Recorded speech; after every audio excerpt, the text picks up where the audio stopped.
Okay, good morning, guys. Okay, if it still can be called the morning, 11 a.m., right? It's the third lecture. And so by this time, we've introduced the foundation of Newtonian formalism, right? And we also looked at a multi-particle system. First of all, we looked at that system in order to see the beauty, the advantages of having Newton's third law, because it allows us to wash out all the internal forces if you're interested in the motion of the system as a whole, right? All right, and today we're going to use those results. We're going to use results of a multi-particle system to analyze a motion of a rocket.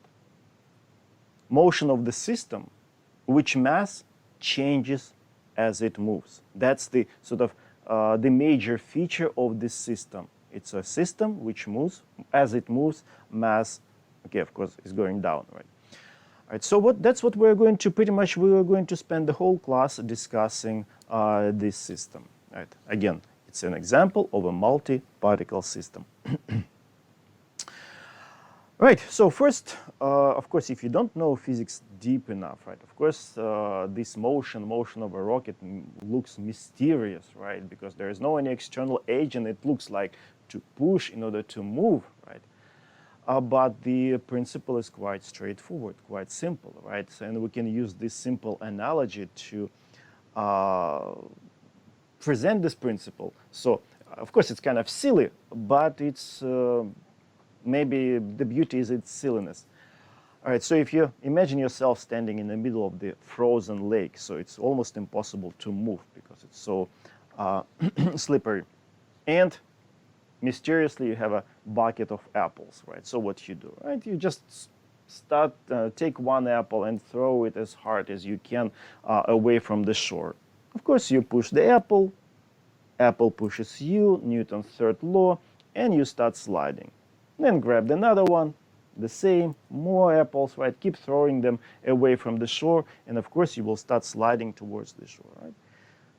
Principle of rocket motion is exactly the same. Just apples are much more sophisticated, right? NASA's apples, they're exploding, right? As a result, the rocket moves. But the principle is exactly the same. So instead of throwing apples, they throw the exhaust fuel gas, right? But again, principle is exactly the same. So the action in this case, if you again use those terms like in the Newton's third law, action and reaction, the action is the expelling of gas in one direction. Reaction is the movement of the rocket in the opposite direction. Right? So that's sort of, I don't know, philosophical introduction. And now, all right, so let's start analyzing the system using our foundation. Again, what we are now doing, we're just applying that foundation for a particular system. Right? And of course, this system is a multi-particle system. Right. Yeah, I already wrote down a rocket equation, and I think it's chapter 3, if my memory is not failing me. and again, it's a multi-particle system. Multi-particle system.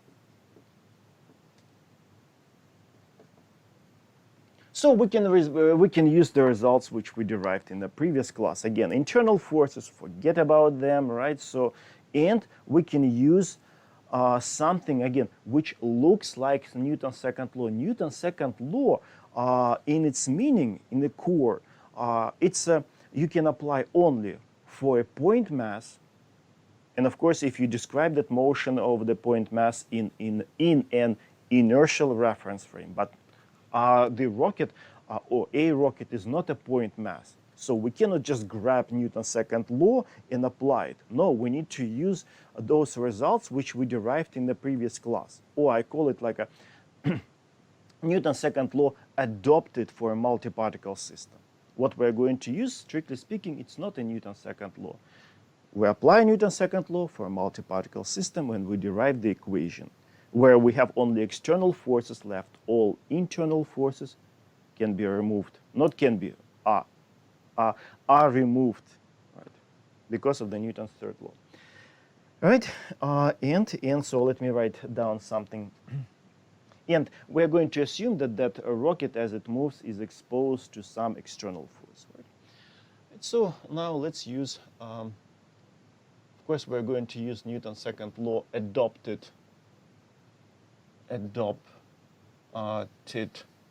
probably I should have just write it here, for a multi-particle system. Right. So which was, or which is, right, which way I wrote it. Okay, let's write it this way. So rate of change of the total linear momentum. You see P with the bar underneath. It means it's P capital. It's a total linear momentum. And there is a dot on top, so it's a rate of change of the total linear momentum of the system. Right. Equals to net external force. Did I use sum? No, I just wrote F external. So that's something which looks like Newton's second law, but it's a Newton's second law adopted for a multi-particle system. And of course, which reference frame do we have to use? We derived it using an inertial reference frame. So we have to describe the system using a inertial reference frame. Right. Okay, so let me check what to make sure that I haven't missed anything. No. Now let's start describing the situation, the system. Right. So we will have to analyze what happens with the total linear momentum. So let's look at the system at the moment of time t, and then at the moment of time t plus dt. So we can see infinitesimally small increment in time, or changes during the infinitesimally small increments in time. So let's start first with the moment of time t. So we have a rocket. Okay, I need to use smaller pictures. Usually I draw bigger picture. So that's our rocket with amount of fuel, with some fuel. And let's say at the initial moment of time, mass is m. And of course, velocity is v. And of course, we assume that there is some net external force acting on the system, right? So for now, let me just take some arbitrary direction. So that is our F external. Right. And now one of the first crucial questions, again, which reference frame? Yeah, we must ground our reference frame. Okay, by grounding, I mean we must use an inertial reference frame. Otherwise, it would be illegal to use this equation. So we have to pick an inertial reference frame.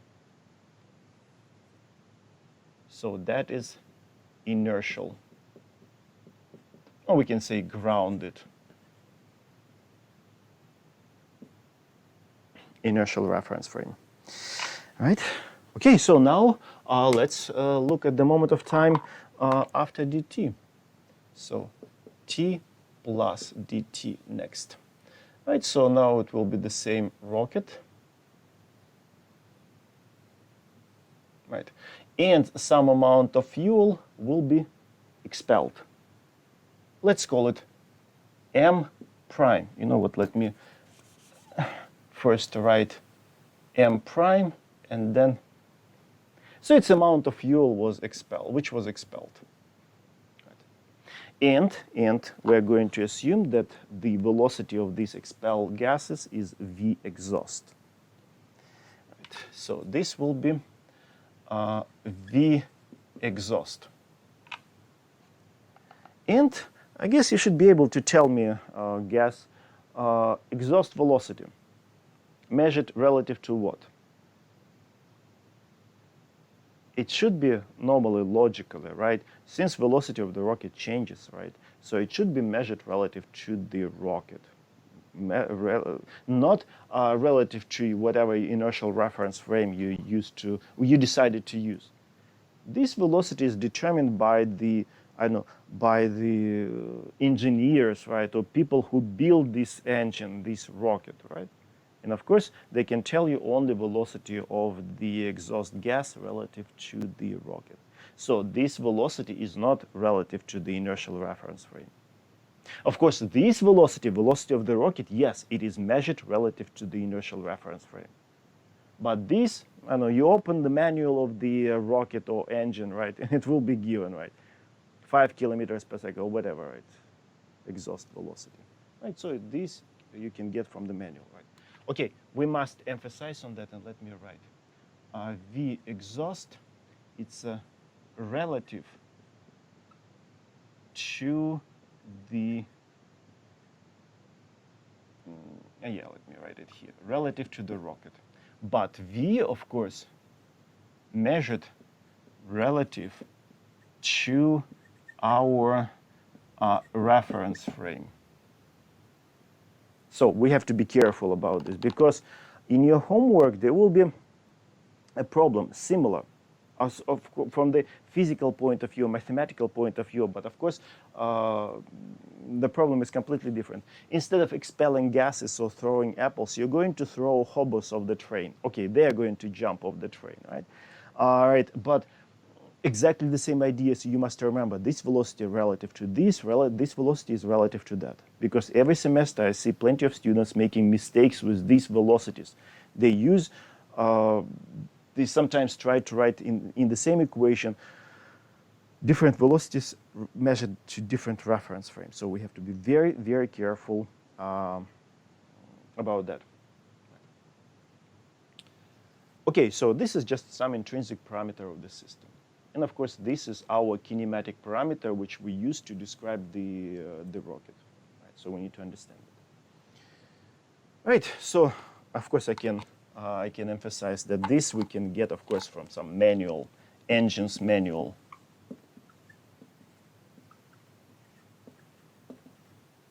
Manual, right? So that information we can get from there. So then what's next? We need to finish describing the system. So this amount of fuel was thrown out, right, of course. There will be still some fuel left. Of course, the rocket will increase its speed by some small amount. So it will be V plus dV, right? And the final velocity for now, let me just write m sub f. And then in a few minutes, we will discuss that, m sub f. So that's f stands for final. So initial mass, that's the final mass. And of course, still exposed to the external force, right? So that's f external. Let me mute my speaker on the desktop.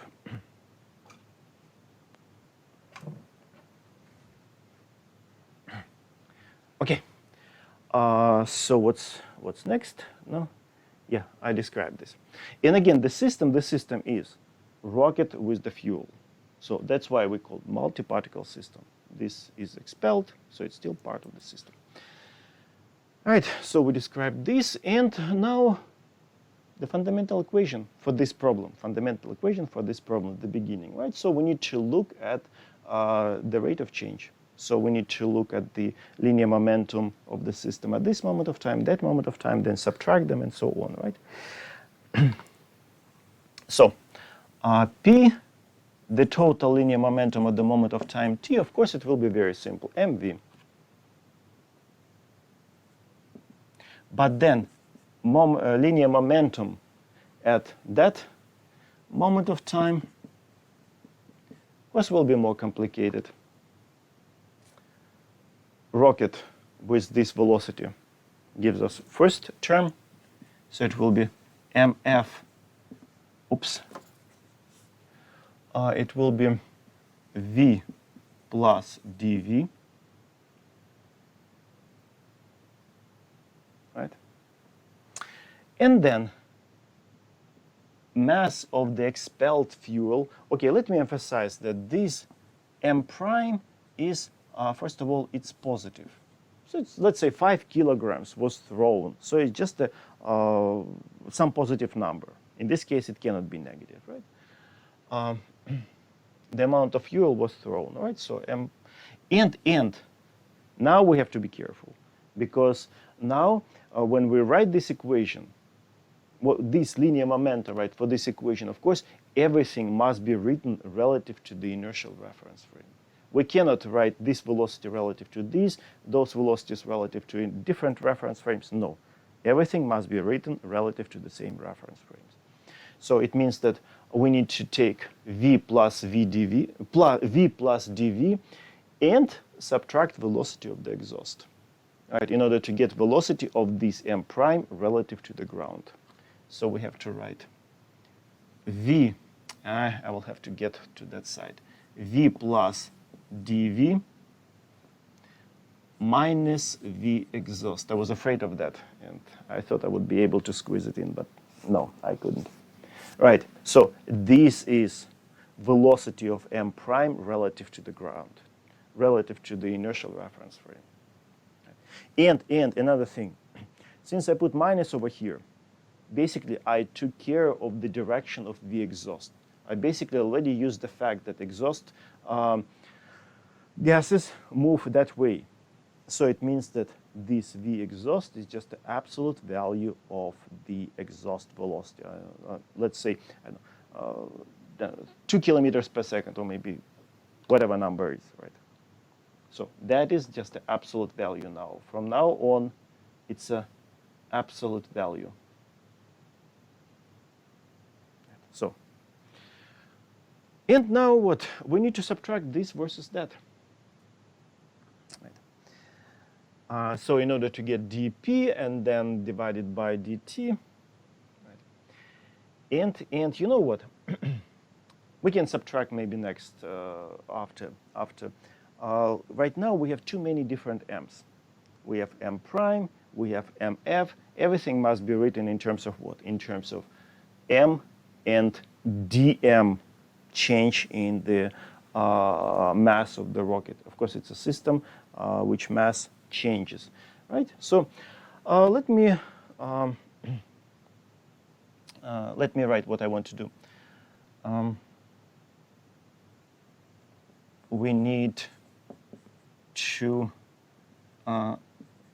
write mf and m prime in terms of, okay, it's ugly, in terms of m and dm. So let me start with dm. Change in the mass of the rocket. By definition, it's sort of like a delta m, final minus initial, m final minus m initial, m final minus m initial. And of course, this number will be negative because the mass of the rocket is going down, so mf is smaller than m, so I can write that dm must be negative. We know that. And also now, what about the absolute value of dm? The absolute value of dm, of course, must be equal to m prime because mass of the rocket went down or goes down because of this gas, which was just expelled a moment ago, right? So this dm, absolute value of this dm, must be equal to m prime. So it means we can write that dm is negative, right? dm is negative, so it means that m prime equals to minus dm. So it means, so m prime equals to minus dm. So that's the first. We will have to replace this m prime with minus dm. And from this equation, right, so we can, from the other side, we can write mf. It will be dm plus m, right?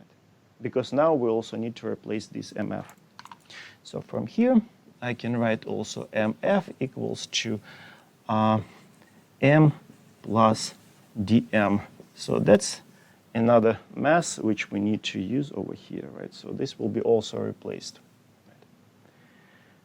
Okay, so now we are ready to subtract these two total linear momenta in order to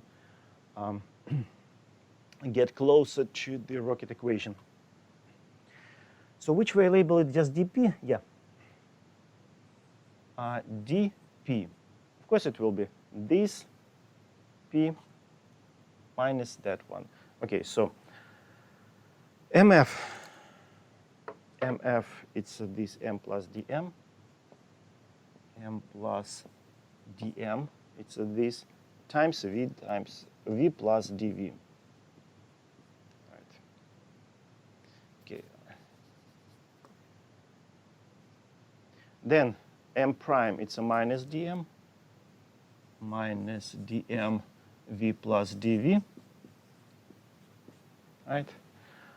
Еще plus minus v exhaust minus the exhaust velocity. So that's t plus dt and minus mv. Minus mv. Okay, let's open it up, cancel a few things, and we're getting closer. Okay, probably I will be able to squeeze the next line still here. So dp will be equal. Okay, careful, because sometimes I'm making some silly mistakes here. So mv plus v dm, then dm dv, m dv, yeah, m dv, and plus dm dv. So I open this bracket. All right, so then this bracket minus vdm minus dm dv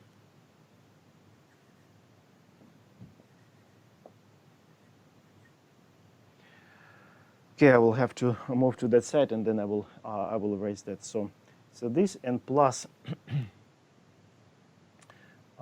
v exhaust dm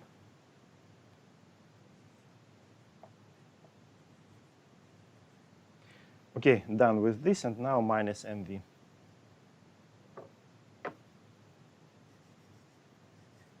Okay, so now let's do some cancellations. So first, this mv and that mv. Then vdm minus vdm. Then small things. dm and dv, product of two small things. It will be too small, so we're going to drop those two. Right. So these are too small. Those are peanuts. Forget about them. These are also peanuts.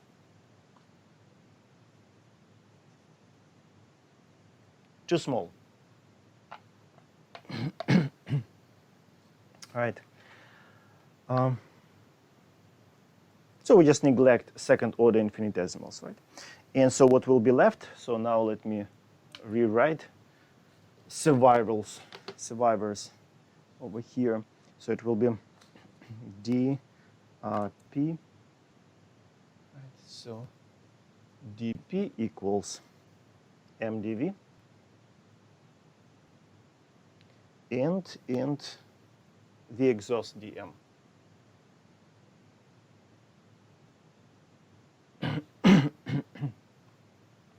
Yeah, okay, so and now let's divide it by dt and use our adopted Newton's second law adopted for multi-particle system. Again, internal forces we're not even considering, because we discussed it yesterday, in the previous class. So dp over dt will be equal, of course, m dv over dt plus v exhaust dm over dt, and it is equal to, okay, probably I don't know why I used upper script, I think. Yeah, let me just drop it to the, use subscript. Right. So basically what we've derived, it's the fundamental rocket equation, this part. And Okay, maybe first I need to write fundamental rocket equation.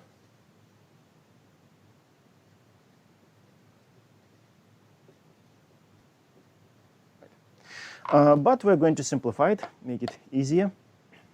Right, let me check if I mention everything which I was planning to mention.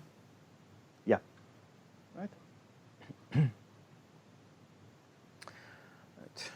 So let's simplify it.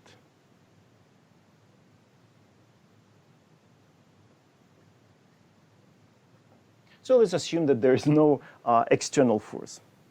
But in your homework, there will be an example where you have to use add a force of gravity. Just a simple mg. So F external equals to 0. Let's assume that.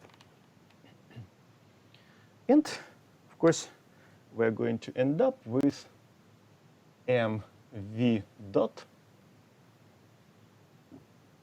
equals to minus, I'll just move to the other side. It will be minus v exhaust m dot. Okay, let me frame it after simplification, right? And look at this carefully. Looks like the line is over the dot. Look, it looks like Newton's second law, again, resembles the structure. mv dot, ma, acceleration. So it means that if here we have ma, that it means on the other side of the equation there must be some force. Okay? In this case, it has this structure, and let's give that force a cool name, the thrust. Right? So let's denote. It's probably better to say just the name. So the thrust equals to minus v exhaust m dot. But there is one thing. This minus, do we have any troubles? V exhaust, you remember over here, I emphasized that since we put minus over here, it means that this V exhaust is just an absolute value of the exhaust velocity, just a positive number, right? But here we have minus in front. Does it mean that ma that way, acceleration that way, but the thrust in the opposite direction? That minus. Or something,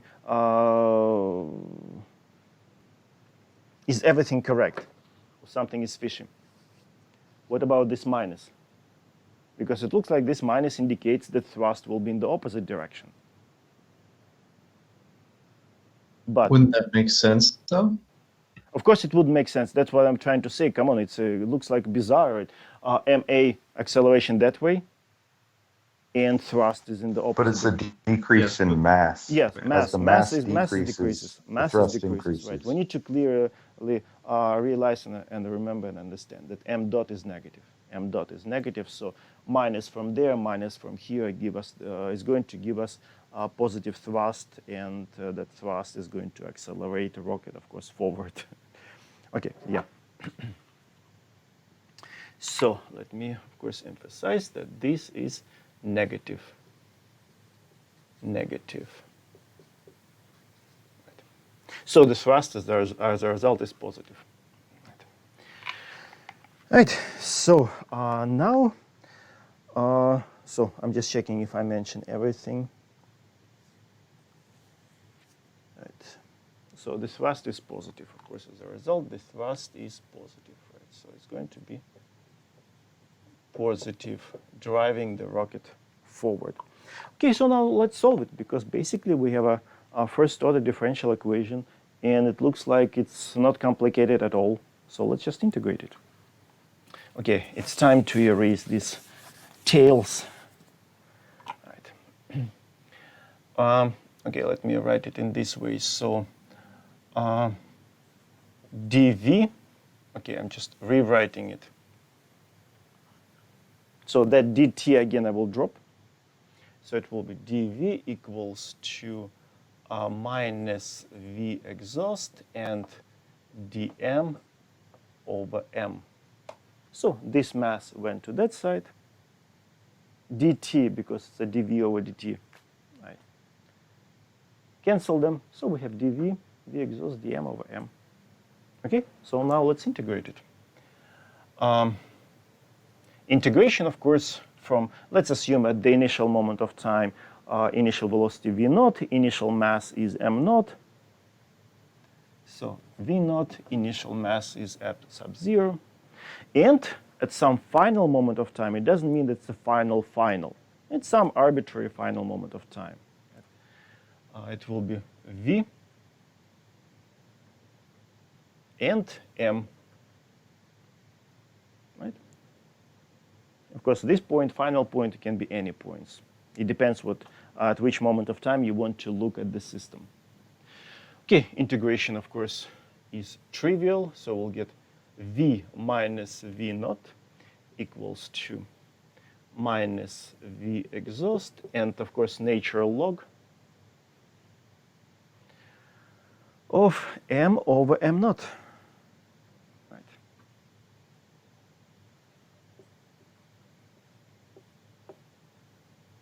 Okay, so now whenever I see minuses in front, right, so let's just follow advices of psychologists.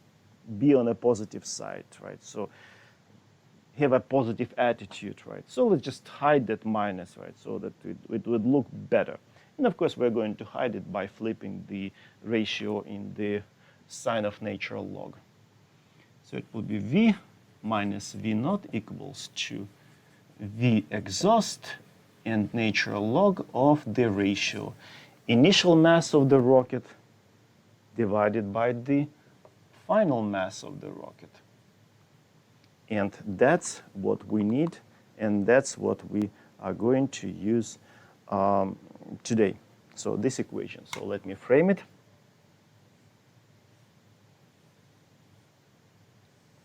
Right.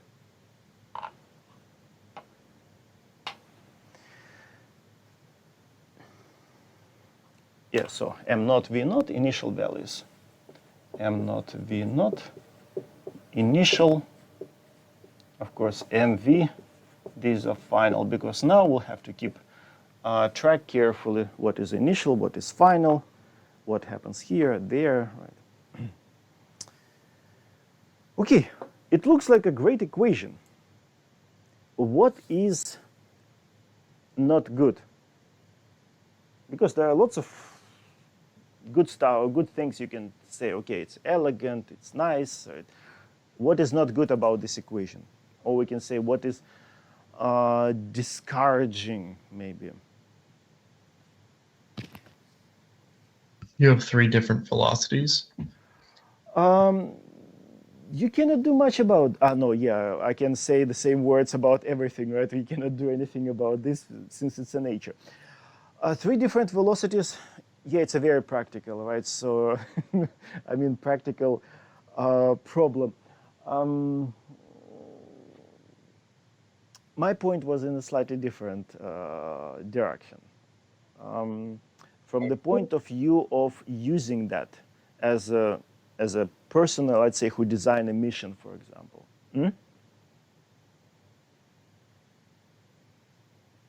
What can you say about the log function? What about when the final mass is 0? Like when you run out of... No. or You no, cannot. never mind. You cannot get the final mass 0. I thought it was just right? the mass of the fuel. It's the whole rocket, right? No.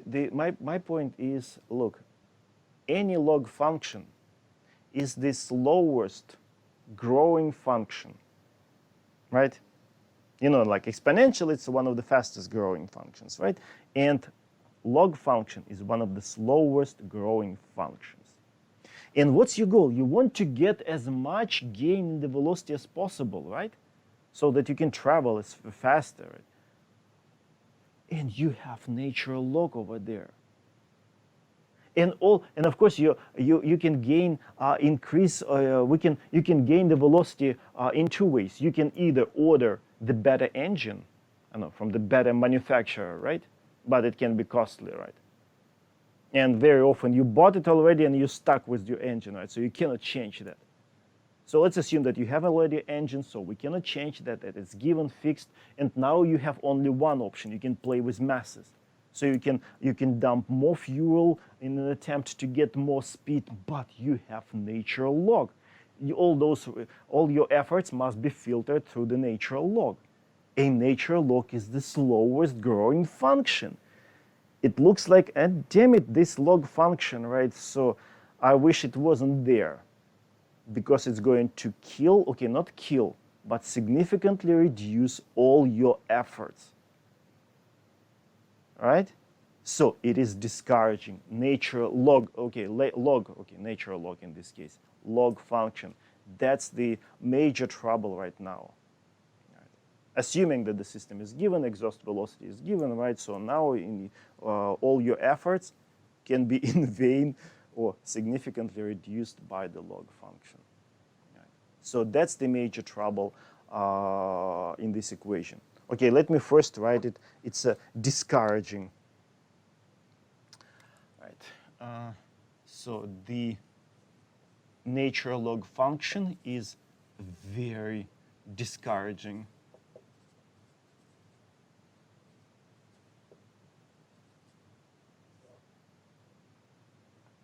Okay. Now let's look, for example, at two numbers, right? So let's just compare. Let's try to be quantitative. Right. So let's assume that the mass of the rocket itself, the shell itself, let's say is m naught, I think. Right? Let me check. No, m. Okay, in the next example, there will be m naught. Okay, so let's calculate a few things. So let's example. So let's assume that m is the mass of the rocket itself, that shell, right? That container, basically, right? It's a mass of, okay, let me use the rocket.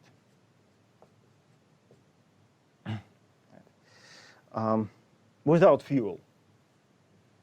No fuel. And now let's look at two cases. In the first case, let's assume that we have 9m of fuel. 9m of fuel. In this case, what will be delta V? So basically, the speed boost, the increase in the speed. So it will be V exhaust. Again, we assume that V exhaust is given. We cannot change that. And it will be natural log of what? Initial mass. It's a fuel plus the shell itself. So the total mass of the rocket will be m plus 9m. It will be 10m.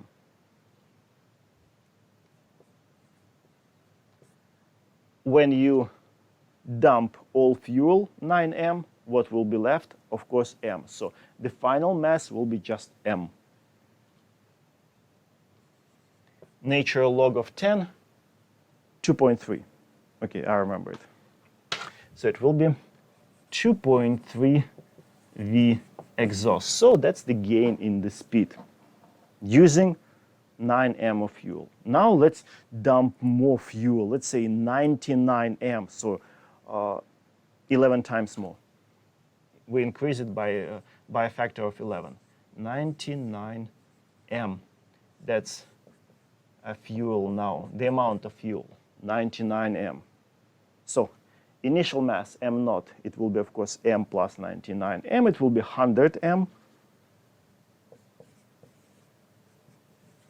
V exhaust natural log of 100m. And of course, when you burn all fuel, all 99m will be thrown away. Will be m left. Again, the final mass is just the shell of the rocket itself, divided by m. So it's a 10 to the power of 2. So factor of 2 goes in front. So it will be just 4.6 m. I mean 4.6 V exhaust. You see, you spend tons of efforts, tons of amount of money to buy more fuel, right? You increase it by a factor of 11. Then you gain it only in speed. You increase the speed only by a factor of 2. It's very okay. Now I can say it's even depressing, not discouraging, right?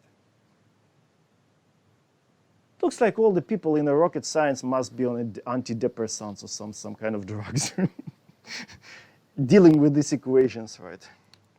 So it's depressing. Right, so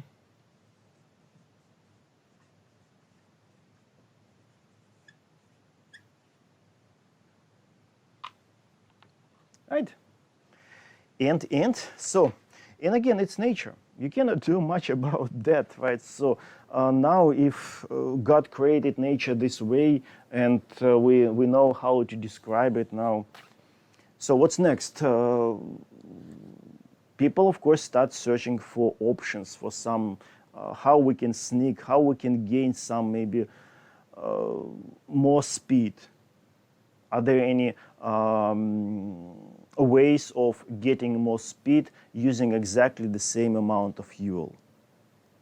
And of course, you know where I'm going to, right? Of course, I'm going to the multi-stage rocket.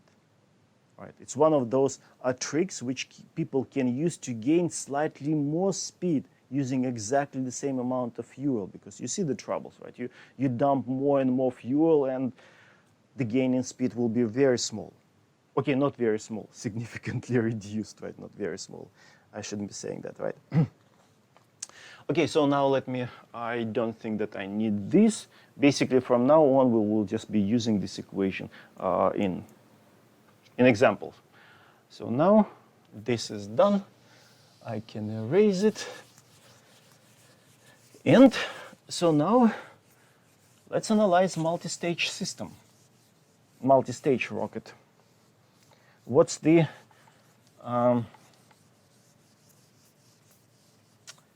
trick? Why it works that way? Okay, let me write. So there is a trick how to reach higher velocity without spending more fuel. Okay, now, but there is a trick to reach higher speed, to reach higher velocity, speed. In this case, it doesn't matter. Without spending more fuel.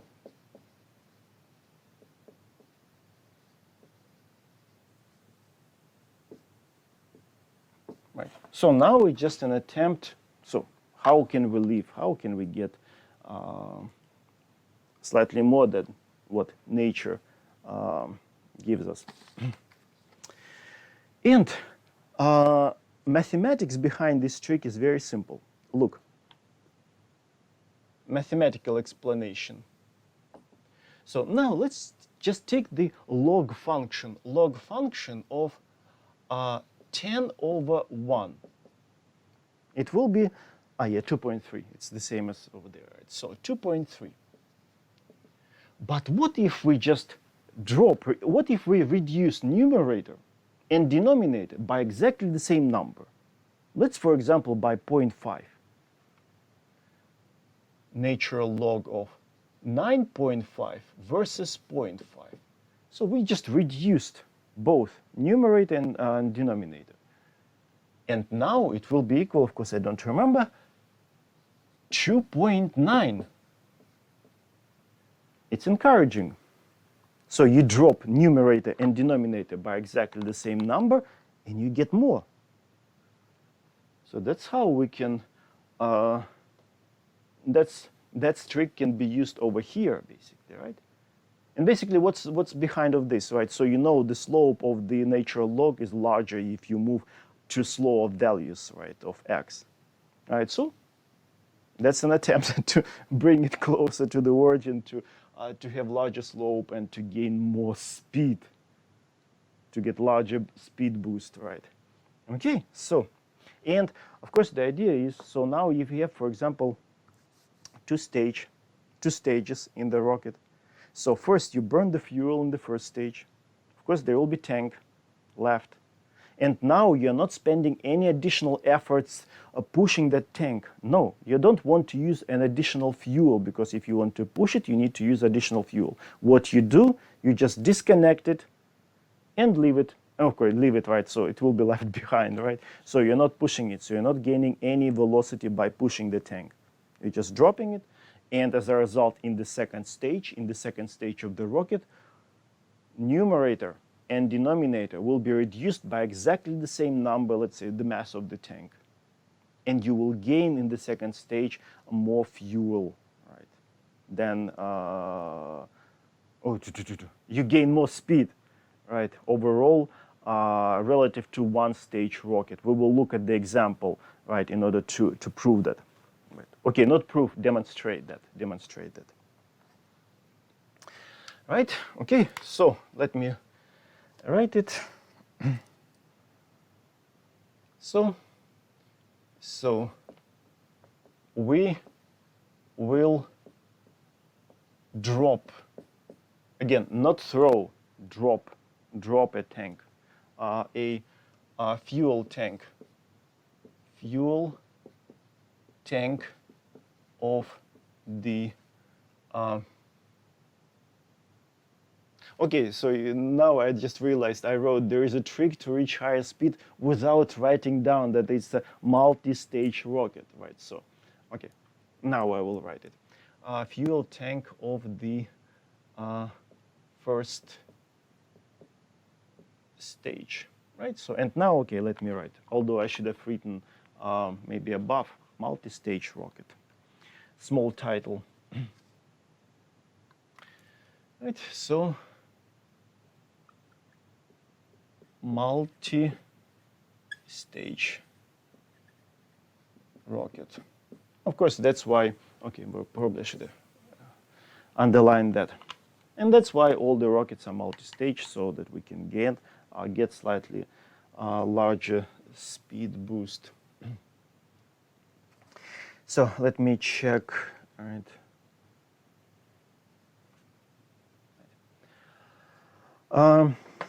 Okay, so now we will start looking at the example.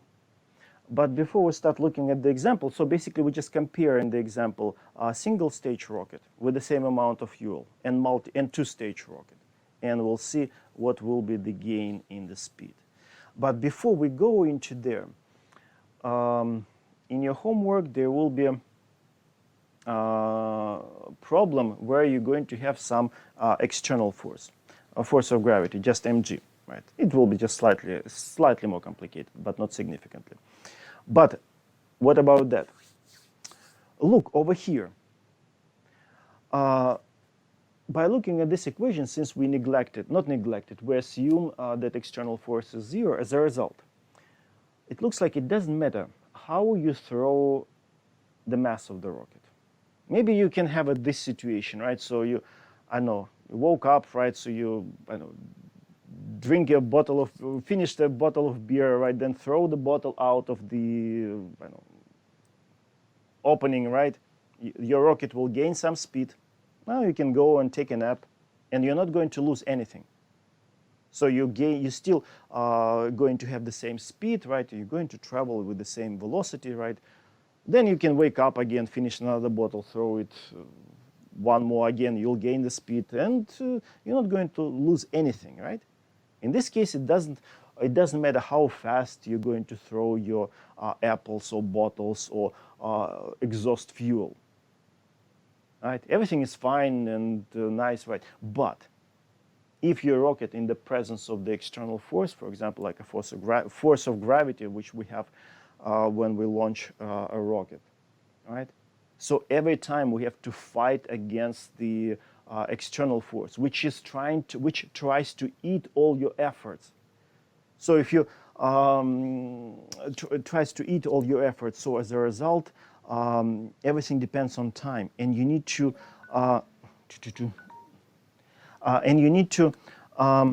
throw apples or exhaust fuel as fast as possible, right? So that the force of gravity wouldn't destroy all your efforts. So that's why during the launch, basically, it's sort of like an explosion, right? Basically like an explosion. You're trying to throw as fast as possible the fuel, as much as possible, so that you can gain as much velocity as possible, because if you do it slower, gravity is going to eat all that up and you're not going to get anything. So that's why the launch are usually so spectacular. But if we did not have force of gravity, right, so then of course it will be very, very easy, right? So in your homework problem, you're going to have a force of gravity, mg, and you will see that, right? So there will be time dependence. It's basically, you'll have to repeat similar steps, right, in order to get an equation, with slightly adjusted equation, right? So that external force will be just mg. Right, okay, so now, after emphasizing on that, now let's look at the example. It's actually problem 312. It's chapter 3, problem 12. All right, so now let's look at the example. Actually, it's a problem, not example. Problem 312. So in part A, so we're going to assume that we have a mass of the, what? Initial mass m naught. Okay, I will write it down. So basically the idea is exactly the same rocket, the same engine, so V exhaust is going to be exactly the same. The same amount of fuel, let's say 60% of the mass of the rocket, initial mass. All right, but in the first part A, the whole fuel will be in a one stage. In this part B, the fuel will be split into two stages. First one, with the mass of the tank, also mass is given, and then there is a second stage, right? So let's compare the gain in the speed, both cases. All right, so part A, single stage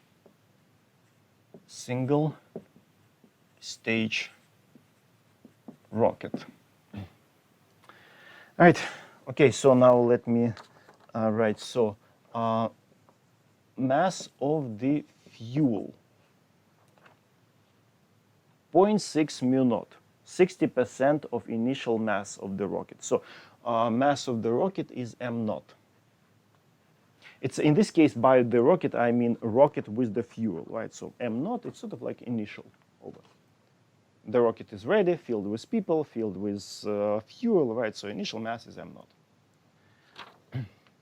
Mass of the fuel, 0.6 m naught, so 60%. Right. And, okay, let me write also. Mu naught, it's an initial mass. So it's basically fuel plus rocket. Because in that example, I use slightly differently, right? So m was the mass of the rocket without fuel. Now m naught, it's everything. At least that's how the problem stated. So then what? We will have to use this equation. So now we need to find the final mass. Right. So when you burn all the fuel, so what will be left? It's initial mass minus mass of the fuel will be mass of the rocket. That's what we're going to get at the end. Right, so mass, which way I label it? Rocket. And of course, that's the final mass. It will be just m naught minus 0.6 m naught. It will be 0.4 m sub 0. So that's the final mass for the denominator. So numerator m naught will be right, and denominator 0.4. Okay, so now, right, v minus v naught equals, yeah. So it will be v exhaust and natural log of initial mass divided by the final 0.4, m sub 0. And we're going to assume that the initial speed of the rocket is 0, just for simplicity, for demonstration, right? So let's assume that V0 is 0.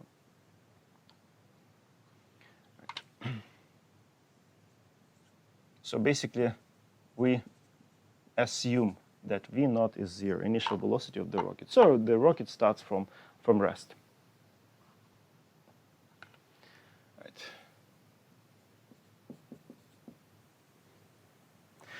So again, we assume that V exhaust is some given number, right? Some constant, basically an intrinsic parameter of the system. So basically, everything depends on this ratio. And if we calculate this, we're going to get 0.916 V exhaust. So that's the speed boost if we use all the fuel in one stage. Now, part B, let's split it into 2 stages. 0.3. So you see, exactly the same amount of fuel now will be used in the 2-stage rocket, But 0.3 m0 will be in the first stage. So basically, we'll split fuel equally. 0.3 in the first stage, 0.3 m0 in the second stage. Right? So B, 2-stage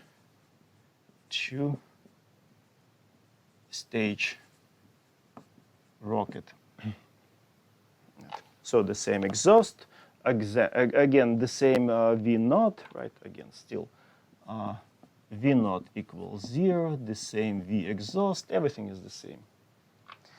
Right.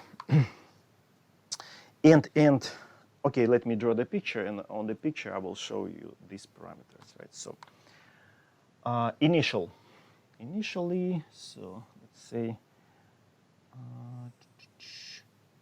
this is the rocket, 2 stages. So let me assume that this is the first stage. Here there will be second. So this fuel in the first stage is, maybe I use blue. Fuel 0.3 m0. So fuel in the first tank 0.3 m sub 0. And this here also 0.3 m0. So equally 0.3, 0.3, so we're going to get exactly the same 0.6 m0.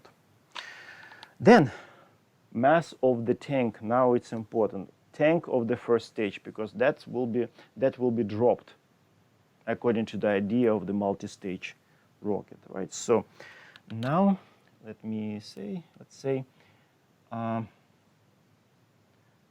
tank 0.1 m0.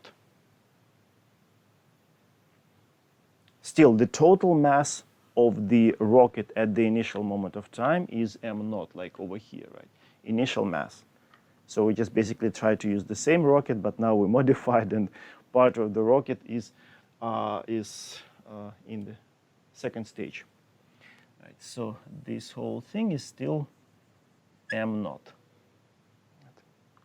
And again, we still start from rest. Initial velocity is 0. Right.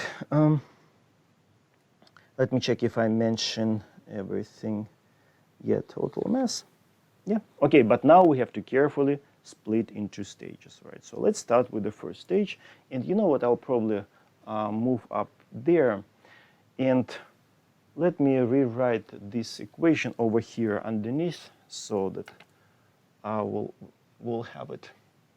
So V minus V0 equals to V exhaust natural log of m0 over m. Right, and now I will start erasing that.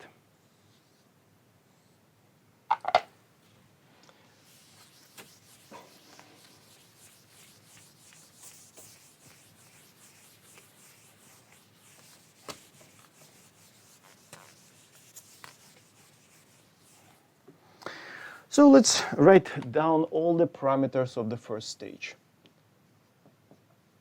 carefully, right? So let's start with the fuel. M upper script 1. M and in small brackets upper script 1. Right? It means the first stage, the fuel of the first stage. 0.3 m naught. Right. Initial mass of the first stage is m naught. It's basically initial mass of the first stage. M initial of the first stage, of course, m naught. And then, of course, we can write the final, because that's what we need. We need to write down the final mass of the first stage. Now, m final of the first stage, it will be, of course, m naught minus 0.3 m naught. It will be 0.7 m naught.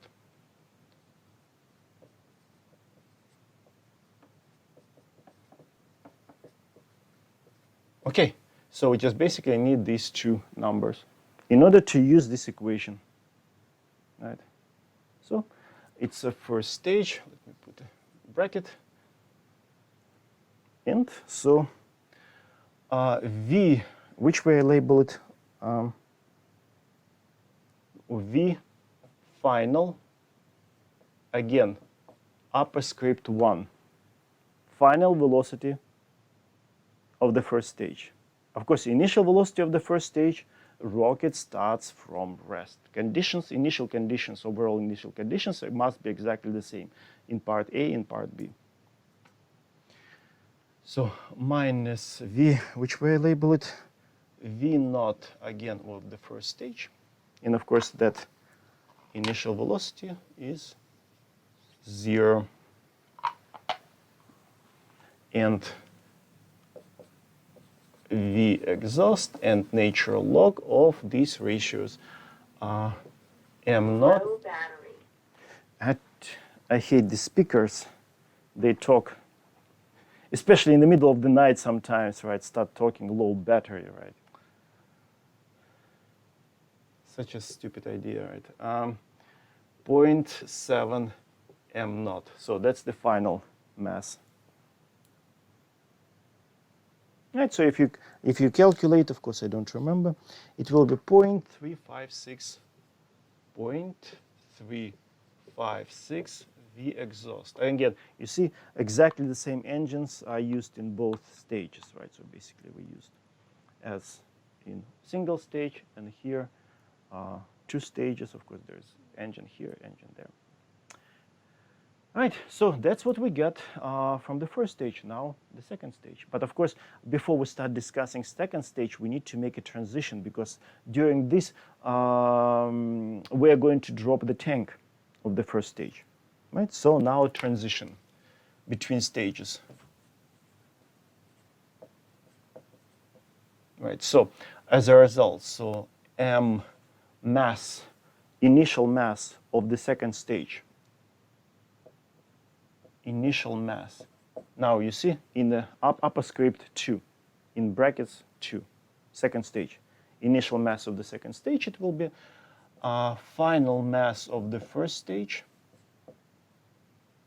minus mass of the tank, which is 0.1 m naught. Final mass of the first stage, it's 0.7 minus 0.1 m naught, because 0.1 m naught, it's a mass of the tank. It will be 0.6 m sub 0, 0.6 m sub 0. Then, what will be the initial velocity of the second stage? Of course, obviously now it's not 0, because now the rocket gains some velocity, so initial velocity of the second stage, it will be a final velocity of the first stage, right? Obviously. But we need to realize that, of course. So V second stage initial equals to V of the first stage final, which is 0.356 V exhaust. So that's the transition. And now, again, let's write parameters for the second stage before we start applying this formula one more time. And again, we're not applying this formula for the tank because tank is not being expelled. It's not, we're not throwing it out. We just release it, right? So V exhaust equals 0, so there is no point of applying this formula for the tank. So we just reduce the mass for the second stage. Right, that's it. But if it was thrown away, of course, we would have to apply something like this, right, one more time. Right. But we don't want to use additional fuel to throw something new. All right, so, yeah. Initial mass of the second stage is already here. So now we need to write the final mass of the second stage, right? So now M, okay, you know what? My marker is getting too dry. Let me check this one. Okay, it's good.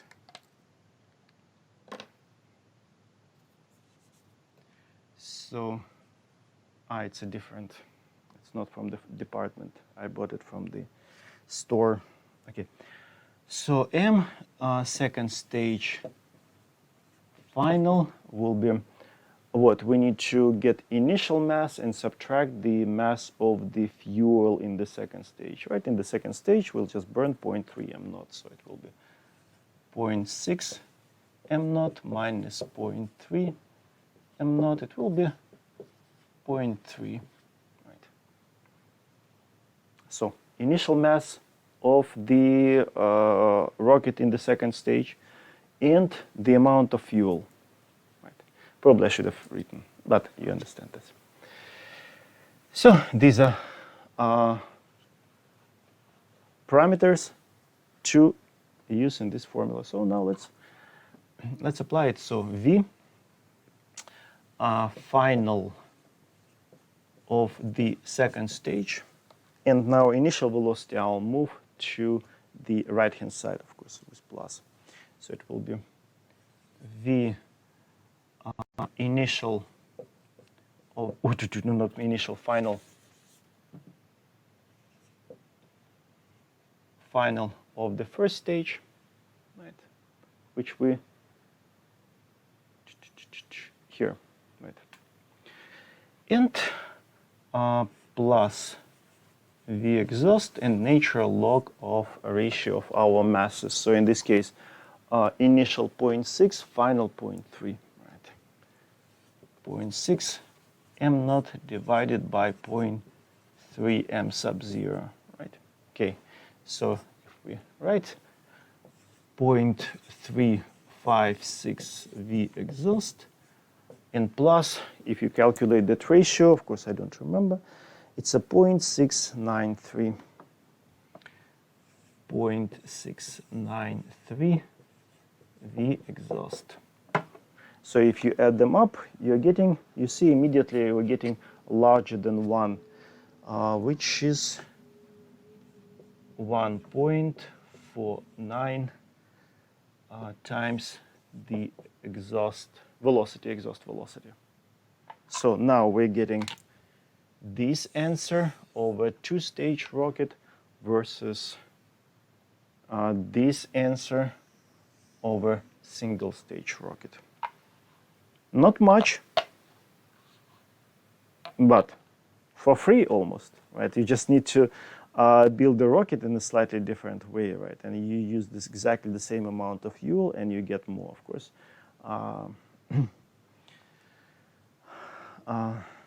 Of course, people will use it, of course. Stuff for free, it's irresistible, right? So with the same fuel consumption, two-stage system gives a stronger speed boost, right? Right. With the same fuel consumption,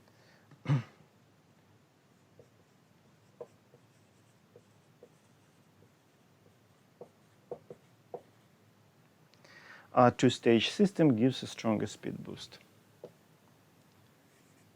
Two-stage system gives a stronger speed boost.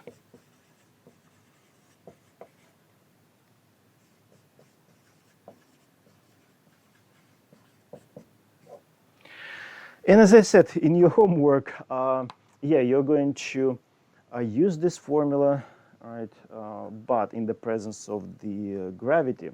And also there will be a problem where you have to, not you, hobos will be jumping off the train, right?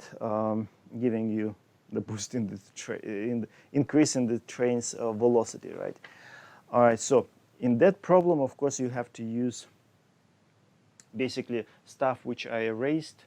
Be careful with that this velocity is relative to the ground, that velocity is relative to the train, so link them properly, right? So don't, because very often I see that students try to write conservation of linear momentum in the case of the no net external force.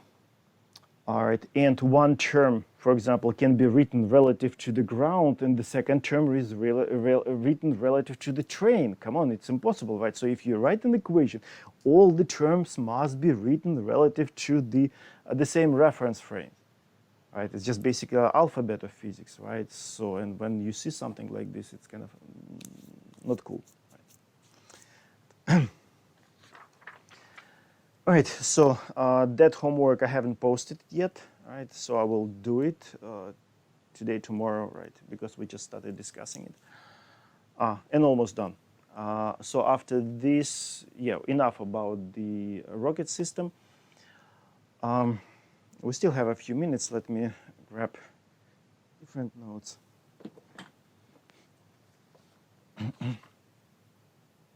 Because I thought I would be able only to get to this point.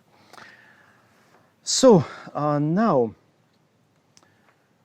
again, as I said, we lay down the foundation. So pretty much nothing else must be added, right? So now we're just applying that foundation for different systems. And as I said, sometimes we try to find some ways of simplifying life, right? So, and now in an attempt to simplify life, now we need to introduce a very important point in the system, right?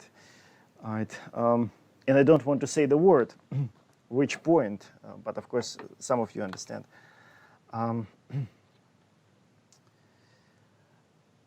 So let's look again at a multi-particle system.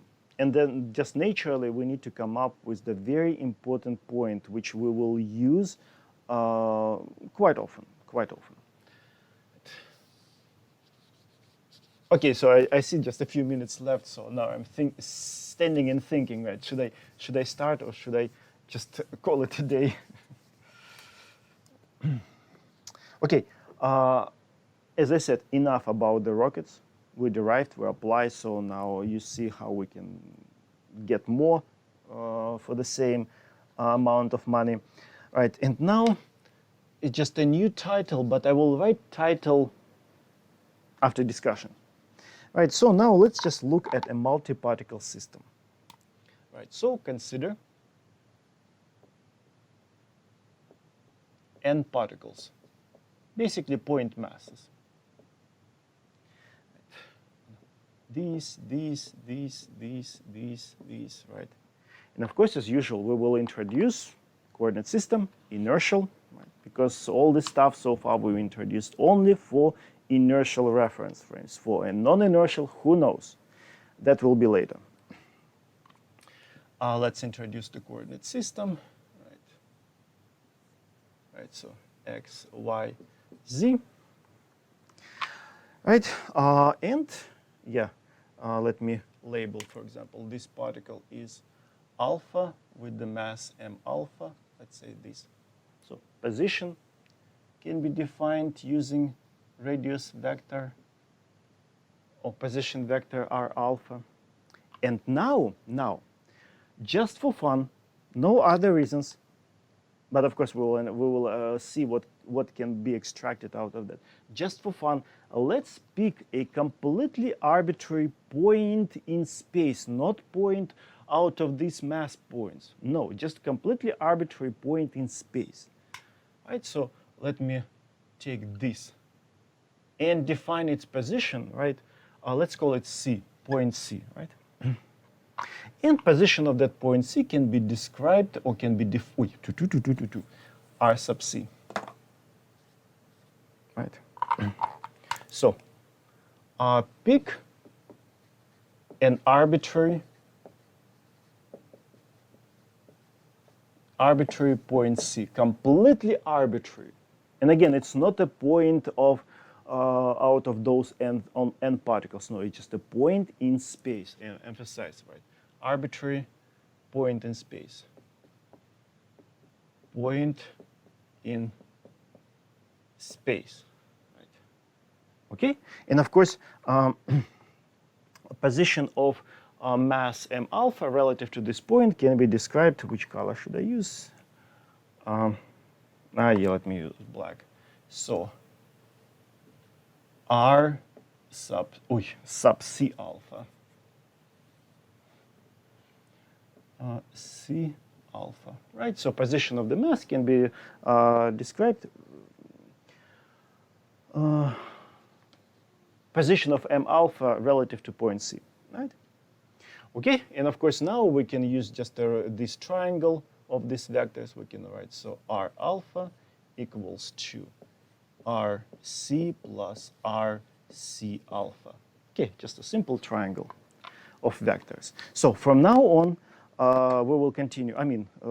Next class we will continue from this point, right? So just I want to get to very important point naturally. So right now we just pick a completely arbitrary point, and then we'll see, since it's an arbitrary, so maybe we can find some particular spot which can give us some advantages, right? So pretty much now it is an attempt to simplify our description of multi-particle system. You remember, after laying down the foundation, we introduced multi-particle system, adopted Newton's second law, washed out all the internal forces, right?